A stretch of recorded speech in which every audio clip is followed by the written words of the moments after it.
بسم الله الرحمن الرحيم. إنا أرسلنا نوحا إلى قومه أن أنذر قومك من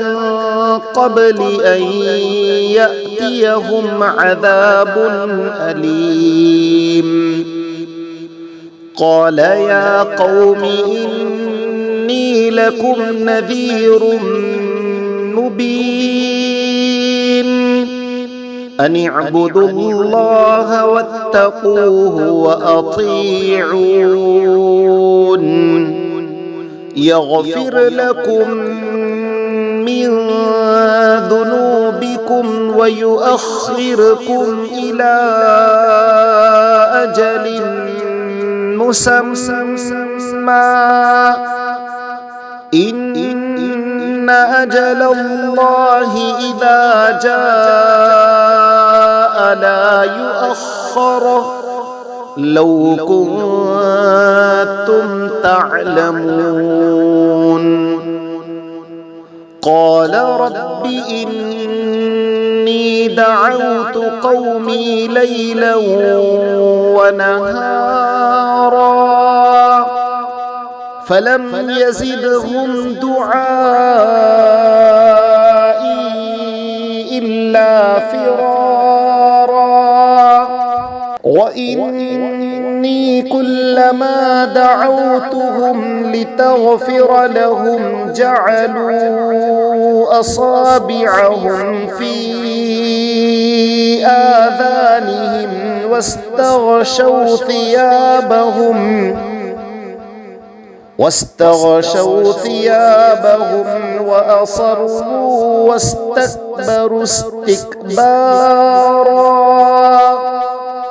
ثم إني دعوتهم جهارا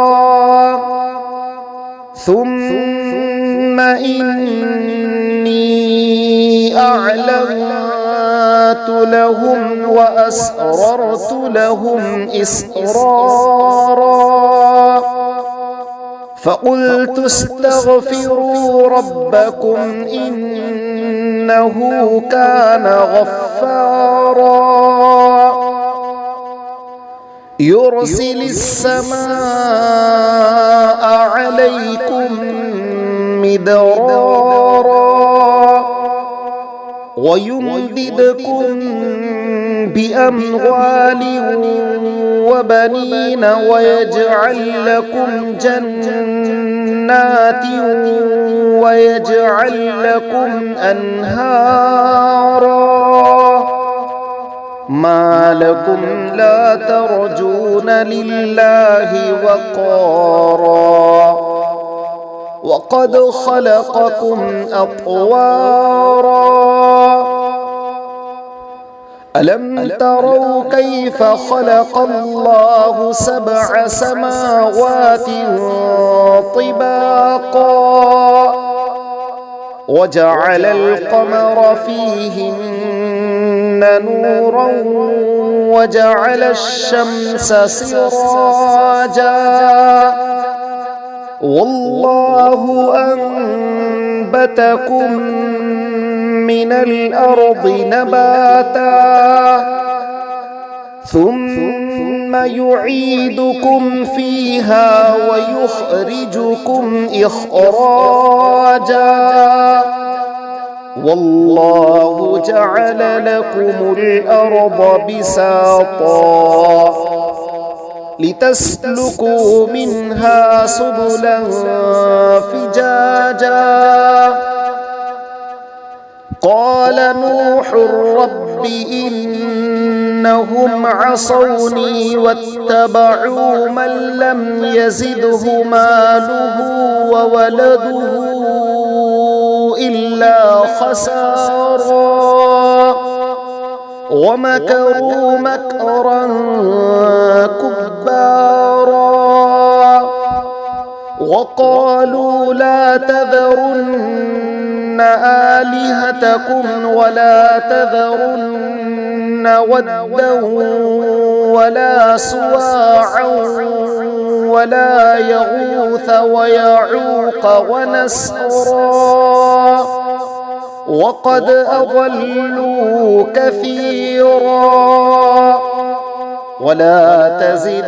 الظالمين إلا ضلالا مما خطيئاتهم أغرقوا فأدخلوا نارا فلم يجدوا لهم من دون الله أنصارا وقال نوح رب لا تذر على الأرض من الكافرين ديارا إنك إن تذرهم يضلوا عبادك ولا يلدوا إلا فاجرا كفارا رب اغفر لي ولوالدي ولمن دخل بيتي مؤمنا وللمؤمنين والمؤمنات ولا تزد الظالمين إلا تبارا.